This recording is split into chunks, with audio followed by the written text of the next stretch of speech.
The light was different then. Not the light we know today, filtered through atmosphere and clouds, refracted through rain, bent by the curve of horizons. The light that existed before the fall was something else entirely. It didn't illuminate from a source, it simply was.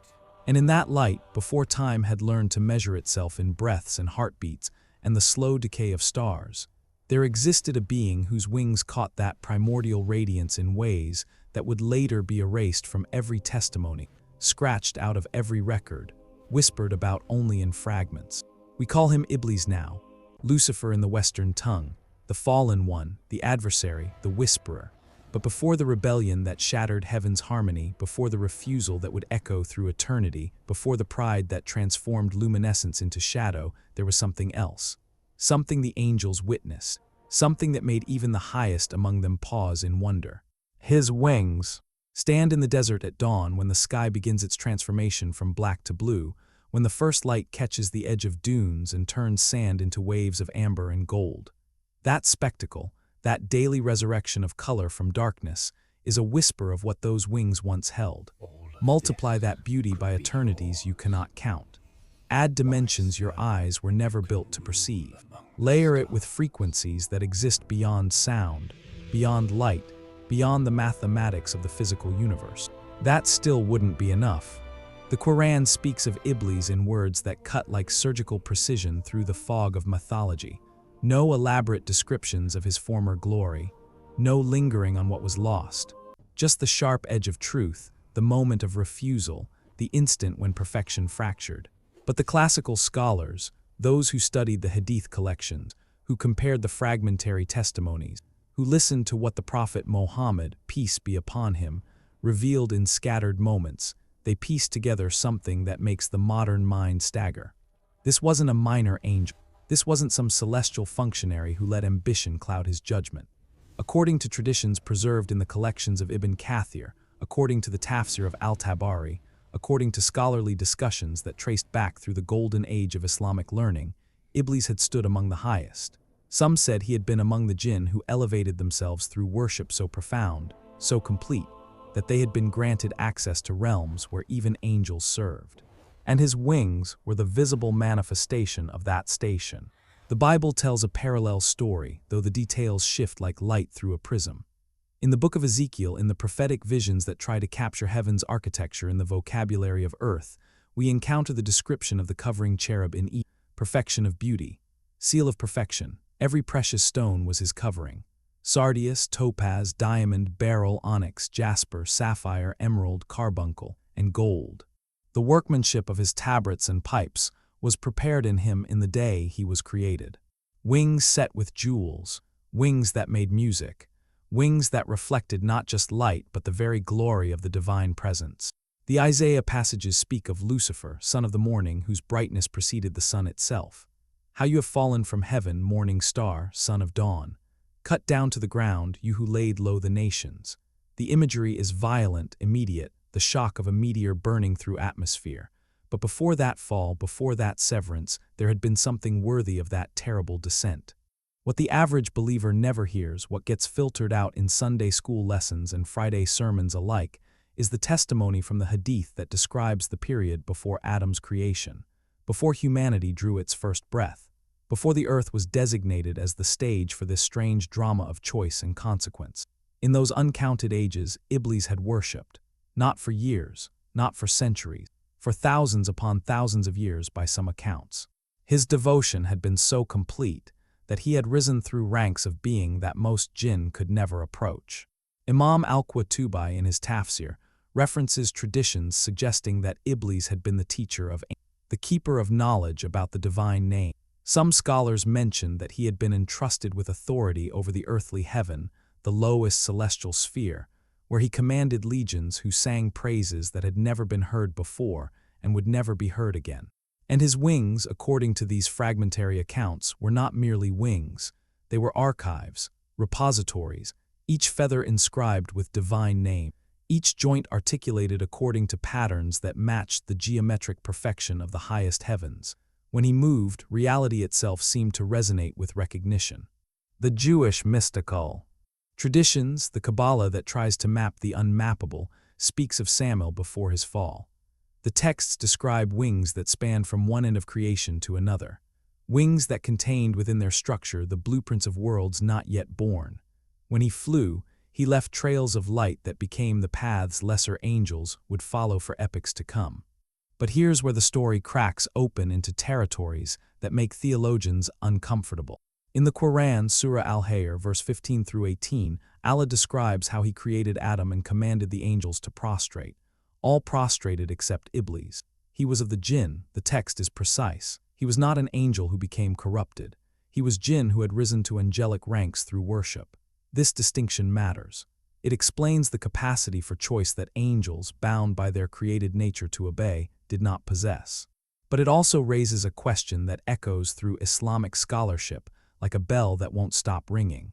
What does it mean for a jinn to have wings that rivaled or exceeded angelic beauty?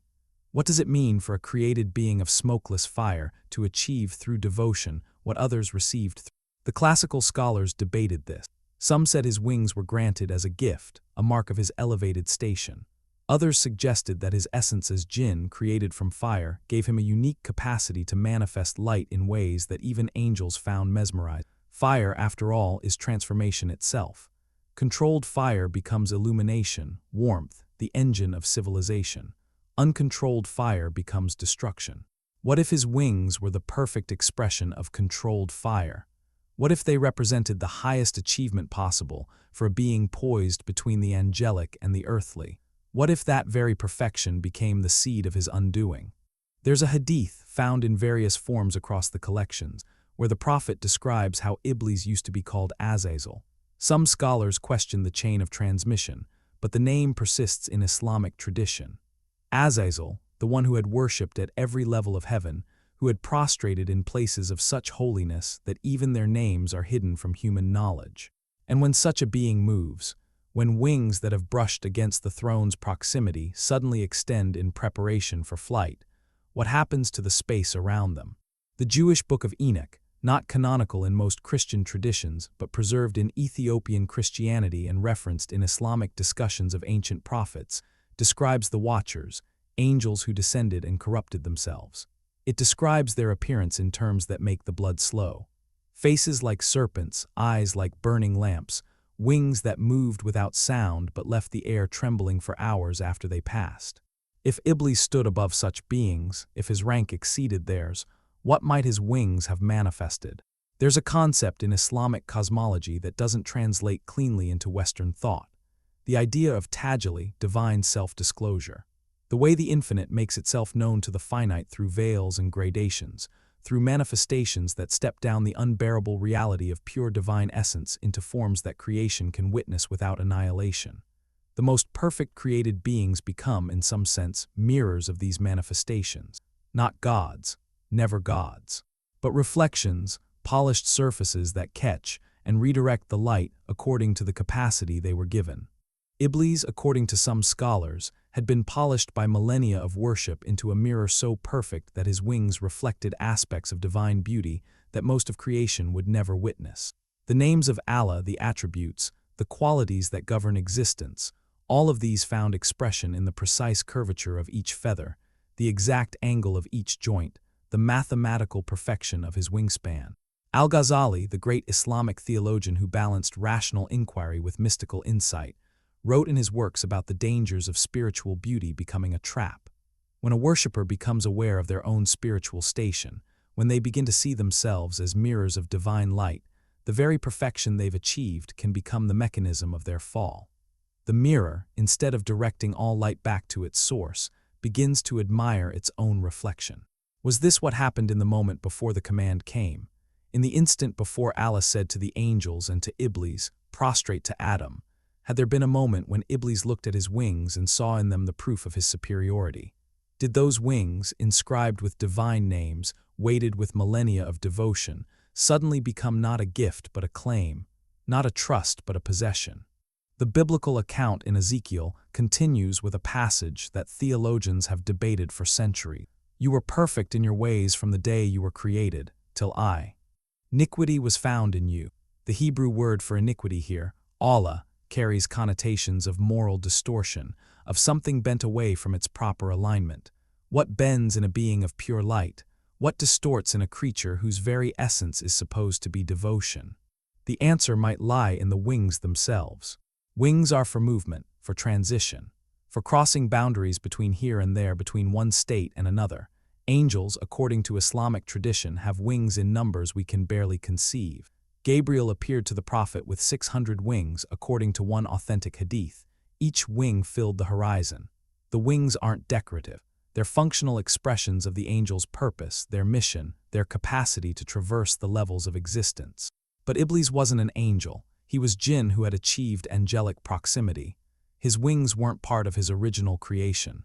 They were earned, granted, given as a reward for worship that exceeded standard measure. This makes them fundamentally different from angelic wings. They were a gift, not a nature, and gifts can be revoked.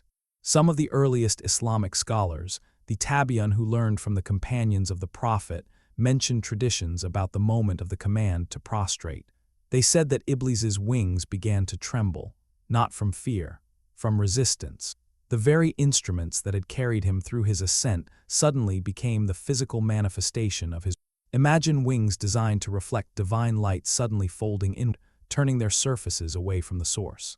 Imagine feathers inscribed with sacred names suddenly reversing their orientation, the letters becoming scrambled, the meanings inverting. Imagine the music that those wings produced, the harmonics that had once added to heaven's symphony, suddenly shifting into a dissonance that made angels cover their ears. The fall wasn't just a change of location, it was a transformation of essence, and it began with the wings. Christian tradition speaks of Lucifer's pride, his desire to ascend above the stars of God, to make himself like the Most High. The book of Isaiah captures this in poetry that has haunted Western consciousness for millennia. But the pride wasn't abstract. It was anchored in something visible, something that could be pointed to, something that differentiated him from others. In Islamic understanding, the pride manifested in a specific argument. "I am better than him," Iblis said of Adam. "You created me from fire and created him from clay." The logic seems simple. Fire is purer than earth. Light is superior to mud.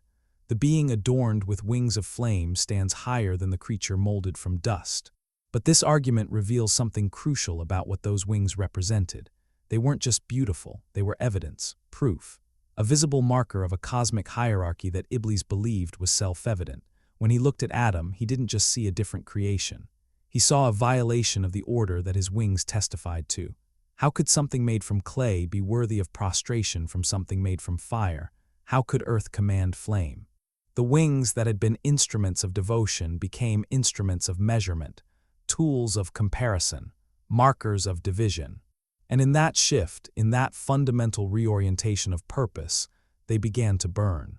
Not the clean burn of devotional fire. The corrupt burn of fire turned against itself. The Hadith literature contains scattered references to how Iblis's appearance changed after his. Some traditions mention that his beauty became terrible, that what had been radiant became scorching, that what had been light became something that hurt to look at. His wings didn't disappear immediately. That would come later in stages, as the full consequence of his choice manifested across time. But in the initial moment, they transformed. The feathers that had been inscribed with divine names found those names fading, burning away, leaving behind only marks, only scars, only the ghost of what had been written. The Jewish mystical text, the Zohar, describes something similar in its discussion of the Sitra Tra, the other side, the realm of spiritual impurity that came into being through the fall. It speaks of wings that once caught light and redirected it, becoming wings that absorbed light and returned nothing. Wings that created shadow instead of illumination. Wings that had been bridges becoming barriers. But here's what gets erased from most tellings, what heaven tried to scrub from collective memory. Those wings, even in their corrupted state, remained powerful, remained functional, remained capable of flight. The Quran describes how Iblis, after his expulsion, asked for respite, a delay, permission to continue existing until the day of resurrection. And that permission was granted, which means he retained some capacity to move, to act, to traverse between realms. His wings might have been corrupted, transformed, twisted into shapes that no longer matched celestial geometry, but they still carried him. This is the terrifying truth that most sermons skip. The fall didn't render Iblis impotent. It redirected his power. The same wings that had once carried him in circuits of worship around the throne now carried him in circuits of temptation around human hearts. The same capacity for flight that had elevated him to angelic ranks now gave him access to every level of earthly existence where humans dwell. Islamic tradition speaks of how Iblis and his offspring, the shayatin, whisper into human hearts. The mechanism of that whispering, according to some classical scholars, involves a kind of spiritual flight. The ability to traverse the distance between the seen and unseen, between the world of matter and the world of meaning. And that ability was rooted in what his wings had become. Corrupted, yes, diminished, certainly, but not destroyed, not yet. The Book of Job presents this in a scene that should terrify anyone who reads it carefully. Satan appears among the sons of God, the angels, when they come to present themselves before the Lord. He has access. He can still enter divine counsel. His wings, though no longer pure, still function well enough to carry him to places where judgments about human destiny are discussed. "Where have you come from?" God asks him. "From roaming throughout the earth," Satan answers, going back and forth on it. Back and forth, the motion of wings, the pattern of flight, still operational, still dangerous, still beautiful in a way that makes the word beautiful feel like a curse. Do you want the next part? Okay, next. 1634. Orchestrated continuation of documentary narrative with scholarly depth. 56's. The user wants me to continue with part 2 of the documentary script. I need to maintain the same cinematic, flowing, human narrative style while covering approximately 5,000 more words. According to the structure outlined in the prompt, I should be moving through deeper Islamic narrative details, biblical comparisons, the untold mystery layer, this is crucial, historical depth, spiritual psychology, building toward the climax revelation, the closing reflection. I need to maintain natural human documentary narrator voice, no robotic patterns, emotional depth, scholarly references to Quran, Hadith, and biblical texts, respectful comparison between Islamic and biblical perspectives, the untold mystery elements that make this fascinating, smooth paragraph-only format, no repetition of ideas from part 1. Let me continue the narrative, diving deeper into the mysteries of what those wings represented, the angelic testimonies, the hidden traditions, and the implications for humanity. Part 2. There's a hadith that most Muslims never encounter in their lifetime of Friday prayers and Ramadan lectures. It sits in the collections, authenticated by scholars who spent their lives separating truth from fabrication, but it's too strange, too unsettling for casual mention. The Prophet Muhammad, peace be upon him, was asked about the appearance of Iblis before his fall. According to this tradition, preserved by Ibn Abbas and mentioned in the Tafsir of Al-Qurtubi, the Prophet said that Iblis had been so beautiful that, when he moved through the heavens, angels would stop their worship just to watch him pass. Stop their worship. Beings created specifically for the purpose of glorifying Allah, beings whose entire existence was structured around praise and prostration, would pause in their sacred function because the sight of Iblis in flight was so overwhelming that it momentarily eclipsed even their devotional focus. This wasn't heresy. This wasn't worship of a created being. It was the involuntary human response when something so perfectly crafted passes through your field of vision that your breath catches. Except these weren't humans. These were angels. Beings of pure obedience who had never known distraction, who had never experienced the pull of anything except divine command. Until they saw those wings. The implications of this single detail ripple outward like cracks in ice. If angels could be moved to pause, what does that say about the nature of beauty itself? What does it say about the dangerous intersection between aesthetic perfection and spiritual reality? The Islamic tradition has always been careful about beauty, suspicious of it even, not because beauty is evil, but because beauty has power, the power to redirect attention, the power to make the worshipper forget what they're supposed to be worshiping. And Iblis's wings were beauty weaponized. Al-Tabari, in his comprehensive history that weaves together Islamic tradition with accounts from Jewish and Christian sources, mentions a detail that sounds like mythology until you sit with it long enough. He references traditions claiming that when Iblis flew, his wings left trails in the air that remained visible for years, streaks of light that other angels used as navigation marks, paths that became routes between heavenly stations. His flight pattern had been so regular, so consistent over the millennia of his worship, that he had literally carved highways through the unseen realms. Think about what that means. Every journey he took became infrastructure for heaven. Every movement created lasting impact on the geography of the celestial. This wasn't just personal devotion. This was devotion that served the entire angelic community. His wings didn't just carry him. They created pathways that made everyone else's service easy. When he fell, those pathways remained. According to some of the mystical commentators, the Shayatin, the devils who followed Iblis or were born from his corruption, they still use those routes. The same highways that once carried worship now carry whispers. The same trails that once connected prayer stations now connect points of human vulnerability. The infrastructure remained, but the traffic reversed. The Christian mystical tradition has something parallel, though expressed in different language. The medieval theologian Pseudo-Dionysius wrote about the celestial hierarchies, the ordered ranks of angels, and he mentioned that each level had its own mode of flight, its own pattern of movement. The highest angels, the seraphim, were described as burning in place, their wings beating so fast they appeared motionless. The cherubim moved in complex geometric patterns that traced the forms of divine wisdom. The lower orders had simpler trajectories, but there was mention, in texts that didn't make it into standard theological education, of one being whose flight pattern was so complex, so beautiful in its mathematics, that it seemed to incorporate elements from all the hierarchy. A flight that was simultaneously stable and ecstatic, ordered and creative, fixed and free. This was before the fall, before the name Lucifer became synonymous with opposition. The wings that enabled such flight weren't just physical appendages. According to the framework of Islamic metaphysics, everything physical in the unseen realms is actually a manifestation of meaning.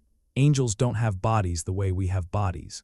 They have forms that correspond to their functions, shapes that express their purpose. When the Quran describes Gabriel as having 600 wings, it's not suggesting a creature that needs 600 wings to fly.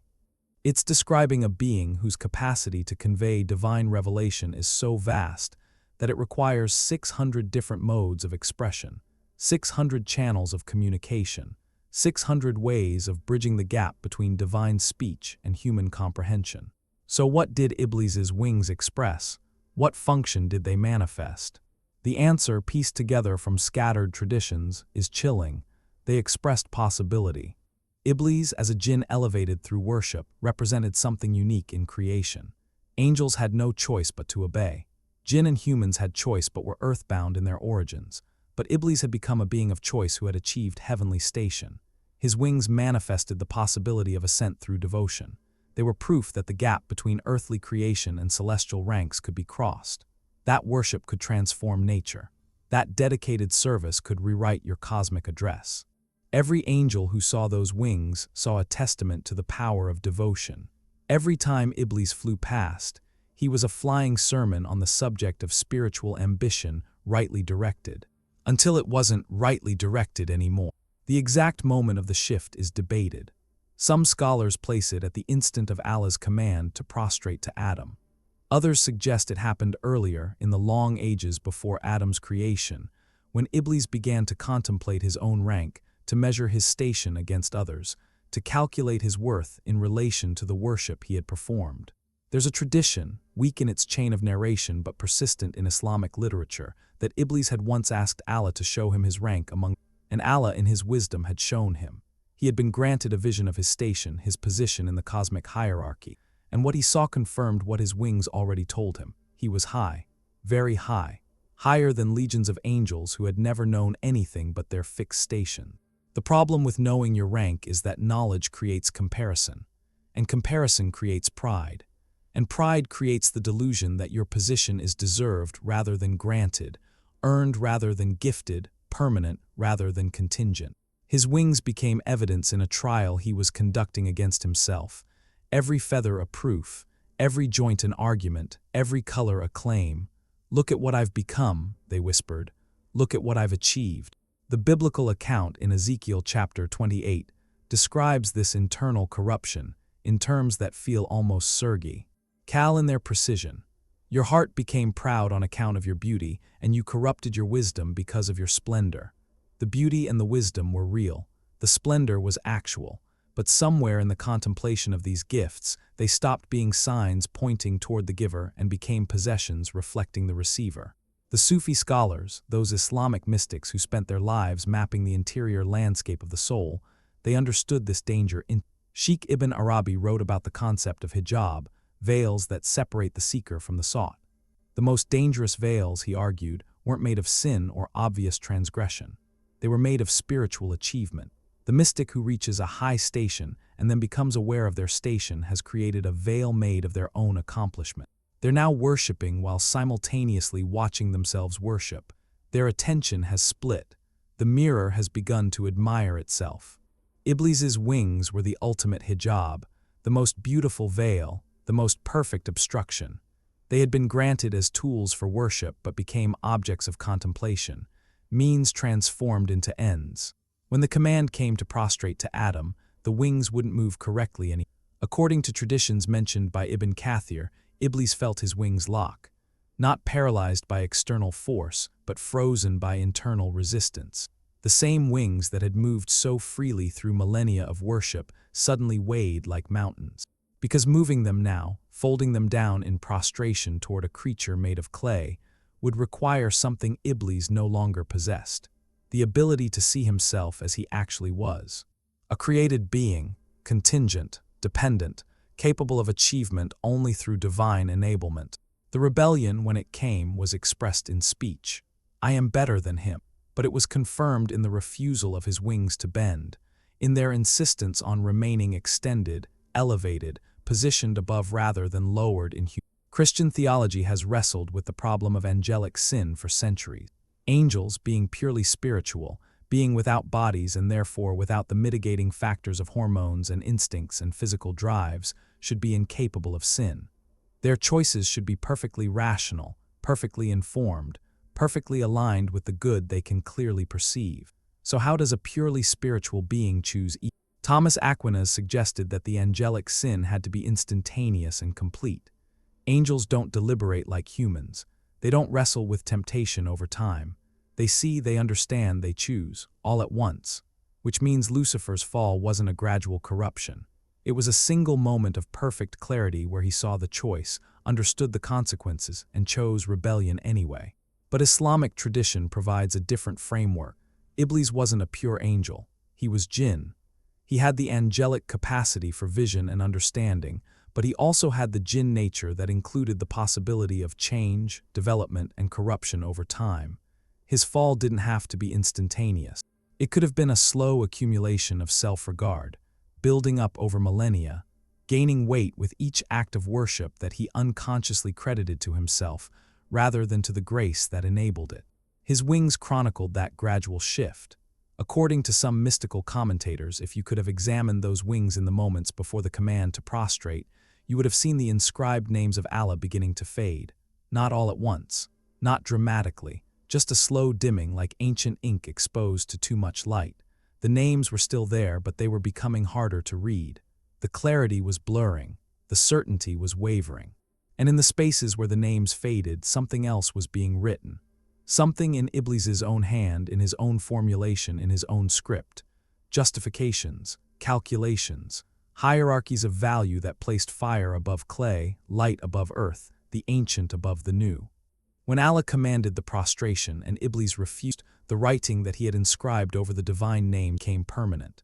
The wings that had been archives of sacred knowledge became monuments to cosmic rebellion. The beauty remained, but it was now the beauty of a ruin. Still magnificent in structure, still awesome in scale, but hollowed out. Empty of the meaning that had made them sacred. The descent that followed wasn't just spatial. Iblis didn't just move from one location to another. The Arabic word used in the Quran for his expulsion, ihbit, carries connotations of being brought down forcefully, of being degraded, of being reduced in station and status. His wings, which had been instruments of ascent, now became instruments of this descent. But here's the mystery that scholars argue about in footnotes and whispered conversations. Did the wings actually change their physical form immediately, or did the change happen gradually as Iblis leaned into his new identity? Some traditions suggest that immediately after his wings began to molt, feathers falling like burning leaves, each one carrying away a portion of his former glory. The angels watched in horror as the being they had admired, whose flight patterns they had followed, whose presence had been a fixture of heavenly worship began to shed his splendor like a snake sheds skin. But other traditions suggest something more disturbing. They suggest that his wings remained beautiful, at least outwardly, for a long time after his expulsion, that the corruption was internal first, affecting their function before affecting their form. He could still fly. He could still move between realms. He could still appear to those who didn't look closely as something worthy of attention, maybe even admiration. This is consistent with how the Quran describes Shaitan's methodology. He doesn't appear as an obvious monster. He comes as a counselor, an advisor. He presents his whispers as wisdom. He dresses rebellion in the garments of reason. Why would his appearance be any different? Why would his wings, his most distinctive feature, his primary claim to status, be any different? There's a scene in Islamic tradition, mentioned in various forms across different collections, where Iblis encounters an angel after his expulsion. The angel, seeing him, recoils not in disgust but in confusion. "Why do you still appear as you did?" the angel asks. "Why haven't you been transformed into something that matches your corruption?" And Iblis, according to this tradition, responds with words that should make every seeker shudder. "The outward transformation will come, but Allah has granted me a delay. Time to demonstrate that beauty without truth is just another lie. Time to prove that wings that no longer prostrate are just appendages of pride, no matter how magnificent they remain." The Jewish text, the Book of Enoch, describes the Watchers, angels who fell through different means, through desire rather than pride, through lust for human women rather than refusal to honor human dignity. When they descended, their appearance changed immediately. They became grotesque, their beauty twisted into forms that humans would later call demonic. But Samael, the figure some Jewish traditions identify with Satan, he retained his appearance. In some Kabbalistic texts, there are descriptions of mystics who encountered him and mistook him for an angel of light because his wings still glowed, still shimmered, still caught the eye with their complexity and their craft. Paul's letter to the Corinthians warns about this. Satan himself masquerades as an angel of light. The masquerade is possible because the costume is authentic. Those are real wings. That is real beauty. What's false is the direction they're pointed, the purpose they serve, the will that moves them. In Islamic understanding, this creates a specific kind of danger for humans. We are vulnerable to beauty. We are designed to respond to it, to be moved by it, to be attracted to it. Our souls recognize splendor even when our minds can't articulate why.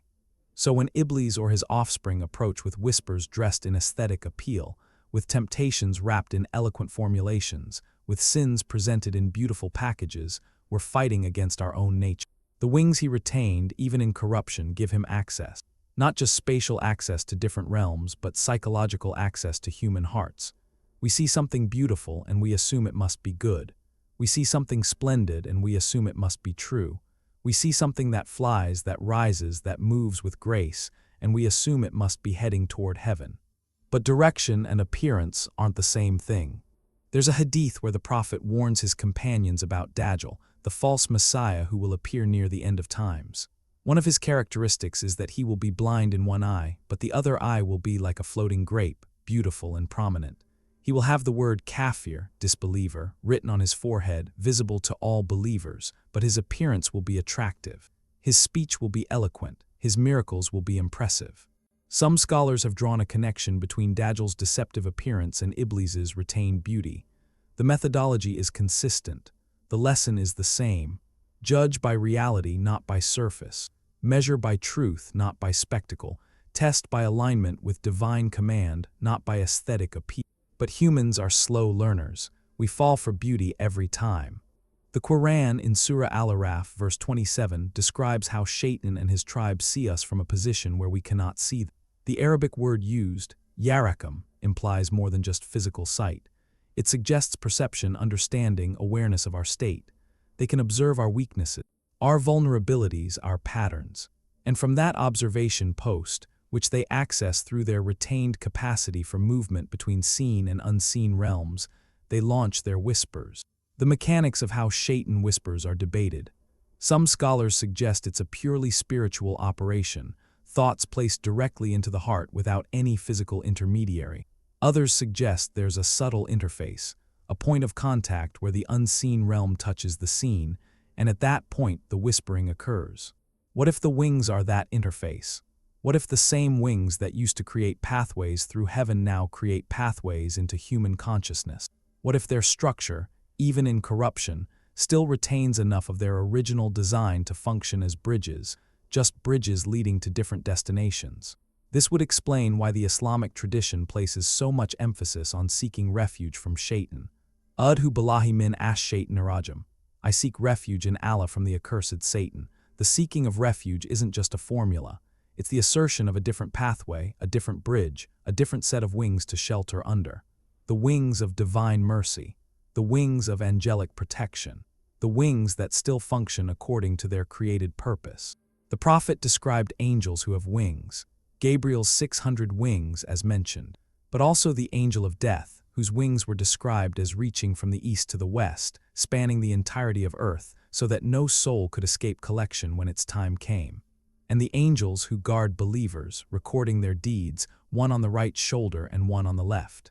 All these wings are functional, all serving their purpose, all aligned with divine will. Iblis's wings serve a purpose too now, just not the purpose they were crafted for. They've been repurposed, reassigned, redirected toward a mission of obstruction rather than worship, temptation rather than service, separation rather than connection. According to Al-Ghazali, writing in his Ihya Ulum al-Din, the revival of the religious sciences, one of Shaitan's primary strategies is to attack through the thing the person most values. If someone prides themselves on knowledge, the attack comes through intellectual arrogance. If someone values their worship, the attack comes through spiritual pride. If someone treasures their humility, the attack comes through false modesty that's actually inverted pride. Iblis's wings were his most valued possession, the marker of his highest achievement, so they became the mechanism of his fall, and now they're the mechanism through which he orchestrates the falls of others. He identifies what you fly with, what carries you, what you believe makes you special, and he whispers into that exact space. Your wings become heavy, your ascent becomes impossible, your worship becomes self-referential. And you never saw it coming because the thing that attacked you was the thing you trusted most. The early Christian desert fathers, those monks who fled into Egyptian and Syrian wastelands to fight spiritual battles without the distraction of civilization, they wrote extensively about demonic attacks. Their testimonies, recorded in collections like the Philokalia, describe encounters with demons who appeared as angels, as holy figures, as visions of Christ himself. Saint Anthony the Great, the father of monasticism, described being visited by a being of overwhelming beauty who claimed to be an angel sent to reward his devotion. The being's wings, according to Anthony's account, were so radiant that the desert cave lit up like midday. But Anthony, schooled in spiritual discernment, tested the visitor.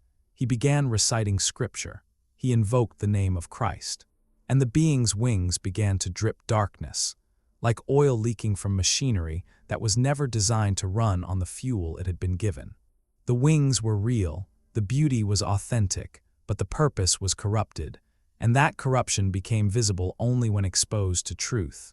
Islamic spirituality has parallel stories. Sufi masters encountering jinn who presented themselves as angels, offering shortcuts to enlightenment, promising spiritual experiences that would take decades to achieve through ordinary practice. The masters who fell for these offers found themselves in states that felt like spiritual elevation, but were actually sophisticated traps. They could perform wonders, manifest supernatural abilities, access knowledge hidden from ordinary perception. But they had left the pathway of submission for the pathway of spiritual ambition. Their ascent had become a descent disguised in the costume of rising. How do you tell the difference between ascent that comes from divine grace and ascent that comes from demonic manipulation? According to the classical scholars, you check the fruit. Does this elevation increase your humility or your pride? Does it make you more obedient to divine command? Or more confident in your own judgment? Does it draw you toward community and service, or toward isolation and spiritual elitism. The wings tell the truth. Real angelic assistance makes you lighter in your worship, more fluid in your prostration, more willing to fold yourself down in submission. Demonic assistance makes your wings heavy with self-importance, stiff with resistance to anything that challenges your elevated sense of self. Iblis's wings, before the fall, had made worship easy, effortless, natural. After the fall, after the refusal to prostrate, those same wings made submission impossible, and every being he influences with those wings experiences the same effect. The whisper comes, the temptation arrives, and suddenly doing the right thing feels impossibly difficult while doing the wrong thing feels like flying. That's the signature of corrupted wings. The Quran, Surah Ibrahim, verse 22, Allah describes the day of judgment when Shaitan will address those who followed him. Allah promised you the promise of truth, and I promised you, but I betrayed you. I had no authority over you except that I invited you and you responded to me. The Arabic word for invited, datukum, carries connotations of calling, summoning, beckoning. The way you might call to someone you want to show something beautiful. The way you might beckon someone to come see a wonder. He showed them his wings, not literally perhaps, but metaphorically. He showed them the possibility of flight without submission, of elevation without prostration, of ascent achieved through pride rather than humility, and they found that possibility beautiful, more beautiful than the hard work of actual devotion, more attractive than the long, slow climb of genuine spiritual growth. They chose quick wings over real wings, and when they try to fly with them, they discover too late that these wings only work in one direction. Down,